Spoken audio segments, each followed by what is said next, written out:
પેલો શોટ શરૂ થઈ ગયો આપણે આ રીતનો આમાં કેમેરો ફેરવવાનો ટ્રાય કરી પણ વેટ અનટિલ શૂટિંગ કમ્પ્લીટ આવ્યું એટલે આ નહીં થાય કેમેરો નો તો એક બેન 3.5. નમસ્કાર મિત્રો, સ્વાગત છે તમારું અમારા આ બીજા વિડીયામાં. તો અમે ફાઇનલી સ્પેનની બોર્ડરમાં એન્ટર કરી ગયા છીએ અને હવે આગળ સ્પેન આખું તમને આ વિડીયોમાં એકદમ જોરદાર અમે જે આ ટ્રીપમાં મજા કરી છે એ બધી તમારી સાથે શેર કરવાની છે. તો આખો વિડીયો જોવાનું ભૂલતા નહીં અને તમને આ વિડીયો ગમે તો લાઇક, શેર અને સબસ્ક્રાઇબ કરતા જાજો એટલે અમને પ્રોત્સાહન મળે અને આગળ નવા વિડીયો તમારા માટે બનાવતા રહીએ. શું તમારું પણ સપનું છે કે તમારા ભાઈબંધ અથવા કઝિન અથવા તો તમારી વાઇફ, ગર્લફ્રેન્ડની સાથે તમારે પણ યુરોપના રોડ ઉપર એક રોડ ટ્રીપ કરવી છે?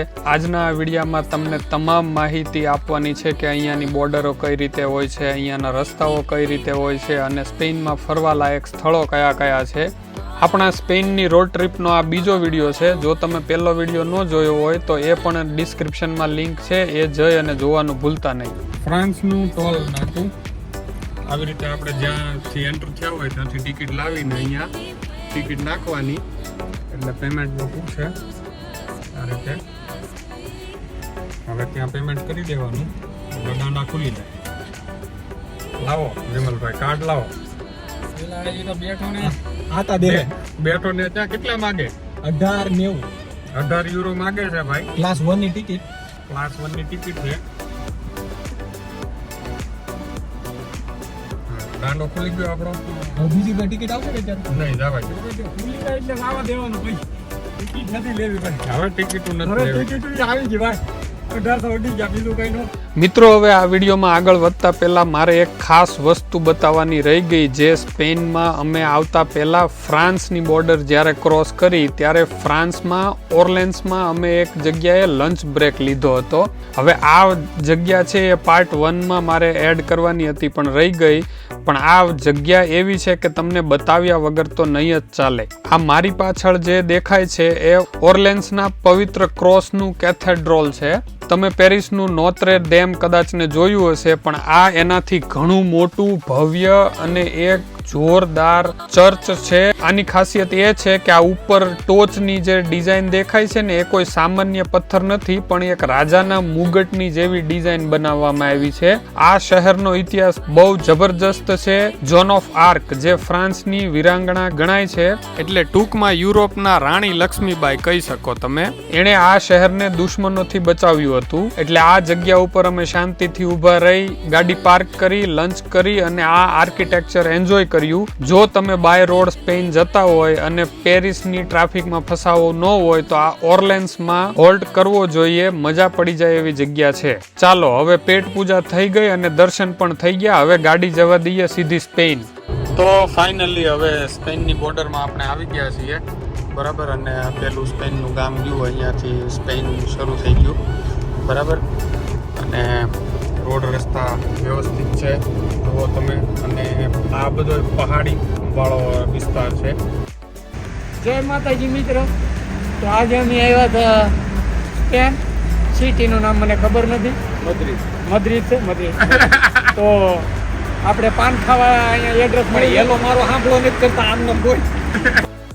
તો અમે ડાયરેક્ટ હવે પહોંચી ગયા છીએ મડ્રિડ શહેરમાં, જે સ્પેનનું કેપિટલ છે. અને અહીંયા સૌથી વધારે સ્પેનનું પોપ્યુલેશન મડ્રિડમાં છે. અને આપણે આવ્યા છીએ અહીંયા વેકેશન કરવા માટે. તો આપણે તો મેઇન બીચ કિનારે જવાનું છે, પણ અહીંયા 1-2 દિવસ ફરી લઈએ એટલે આપણને સંતોષ થઈ જાય કે આપણે મડ્રિડ પણ જોઈ લીધું એમ. તો ગુડ મોર્નિંગ. વાગી ગયા છે સવારના 10 અને સામાન બધો પેક થઈ ગયો છે. નવા સિટી માટે રેડી થઈ ગઈ છે. ગાડી કાંઈ ચાર્જિંગ કરી નાખી અમે ફર્સ્ટ ક્લાસ. અને ડ્રાઈવર બેસી ગયા છે, બરાબર. અને આ ઉપરની આપણે રહેતા થાય બિલ્ડિંગ હતી. હવે આપણે જઈ રહ્યા છીએ નવા સિટીમાં. ખબર નથી, હવે અંદર બેસીશું પછી ડિસાઈડ કરશું કઈ સિટીમાં જવું. તો નવા સિટીમાં જવા માટે રેડી થવો? હાલો તમે બાપુ? એકદમ રેડી. હાલો. સામાન જ એટલો છે ને, ડીકી દેવાતી નથી ભાઈ. થોડી જગ્યા કરો ને નાખી દો. તો મળીએ નવા સિટીમાં. વાતાવરણ એકદમ મસ્ત ઇન્ડિયા જેવું છે. તો અમે નક્કી કર્યું છે સાઉથ બાજુ જઈ રહ્યા છીએ. અહીંયા પેટ્રોલ પંપ ઉપર હોલ્ટ લીધો અને આ જુઓ તમે, અહીંયા મસ્ત તડકો છે, એકદમ સુંદર વાતાવરણ છે. અને હવે આગળ જઈ અને બતાવીએ તમને શું શું મસ્તી થાય છે. અમે એક સિટીમાં આવ્યા છીએ, હવે ફરવા આવ્યા છીએ નદીના કિનારે. કયું સિટી છે ભાઈ? અલ્મુનિયા કાર. બરોબર. હવે એ સિટી એવું છે, હવે અમારા માલિક છે ને એ આવ્યા નથી સાવી દેવા, એટલે આમ જુઓ બેઠા ઓલા સોરે બેઠા હોય એમ, ગાડી પાર્કિંગ કરી દીધી સાઈડમાં. પણ તડકો છે ભાઈ ઇન્ડિયા જેવો. બરોબર. હવે સાવી આવે તો ઘર જાઉં ને પછી જવાનું છે દરિયા કિનારે. અત્યારે 35 ડિગ્રી છે. અત્યારે 35 ડિગ્રી છે અને ચોખ્ખું એવું જ લાગે ઇન્ડિયામાં આવી ગયા, બળી ગયા, કાળા થઈ ગયા. હા, હવે લગભગ જાઉં ને દરિયે એટલે કાળા મેં થઈ જાવ. અહીંયા આવું વાતાવરણ છે. હાવ આમ નીકળ્યા પહાડ ને આમ ઘર ને જોવો ને ચારે મેરે આમને આમ ગાડી નાખે ને પૂપ પૂપ પૂપ પૂપ કરે. અહીંયા એવા એમ લાગે ઇન્ડિયામાં જ આવી ગયા. અત્યારે બેઠા. હવે અમે મેન્શન કરી દેવું કયું સિટી છે. તમે અહીંયા યુરોપમાં હોય તો આવજો ફરવા, એમ મજો કરો, પૈસા લઈને વહી આવો. બાકી બધું અહીંયા છે. ઇન્ડિયન રેસ્ટોરન્ટ સર્ચ કરી, અહીંયા 4 મિનિટ આ બાજુ છે ને 10 મિનિટ આ બાજુ છે હાલી. રેસ્ટોરન્ટ નથી ખૂટે એમ, ખાલી પૈસા લઈને વહી આવો ને મજો કરો. અને આગળ બતાવું છું મજો કેવો થાય અહીંયા. તો અમે આગલા 7 દિવસ માટે આ અત્યારે અલ્મુનિયા કારની અંદર અપાર્ટમેન્ટ રાખ્યો છે. આમાં બધું સ્વિમિંગ પુલની પણ ફેસિલિટી છે અને આગળ નજીકમાં બીચ પણ આવેલો છે. અને અહીંયા રેન્ટ બહુ ઓછું છે. અમને આ 400 યુરોમાં 7 દિવસ માટે 3 લોકો માટે મળી ગયું છે. એટલે ઇન્ડિયાના કમ્પેરમાં ના ગણવાનું હોય, અહીંયા યુરોના કમ્પેરમાં યુરોમાં જ ગણવાનું હોય. અહીંયા કેમ કે નોર્મલી હોટલના રેન્ટ 50 થી 70 યુરો નોર્મલ બેઝિક હોટલના રેન્ટ હોય છે. તો એના કમ્પેરમાં આપણી પોતાની પ્રાઇવસીવાળી જગ્યા સારી કહેવાય. એટલે આપણે હંમેશા એરબીએનબી આવી રીતે પ્રિફર કરીએ છીએ ટ્રાવેલિંગ કરીએ ત્યારે, એટલે કોઈ ડિસ્ટર્બ ના રહે એમ. અને અહીંયા ખાવા પીવાનું આપણે ક્યારેય કાંઈ મેગી બેગી ચા પાણી પીને પ્રોગ્રામ કરવો હોય તો કંઈ આપણને તકલીફ ના પડે. એટલે આપણને આવી પોતાની સ્પેસ હોય તો મજા આવે રહેવાની એમ. આવી ને? હા, સારી. મારો ત્યાં વિડીયો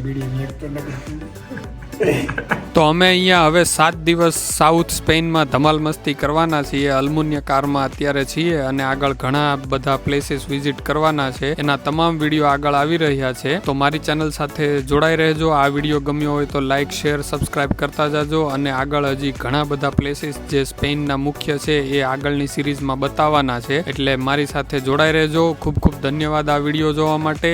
મળીએ આગલા વિડીયોમાં. જય હિન્દ, જય માતાજી. એવું ખરું કે હું સ્ટાફને પૂછીને કે એમ કીધું મને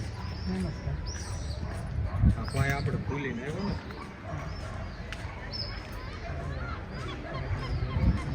ને જોયું મેં જોયું આવો પ્રેમ આપણને એવડો જ નથી. 15,000 મામા પણ એમાં અમારો કાંઈ ફળો નથી. મફતનો કેમેરો છે અમારો 18,000 જોય બાપા 18,000 માણાનો પગાર નથી એક મહિનાનો. ને આ માણાના છોકરા જો ખાલી આ એક દાંડામાં નાખી દે 15,000 18,000 કા 18,000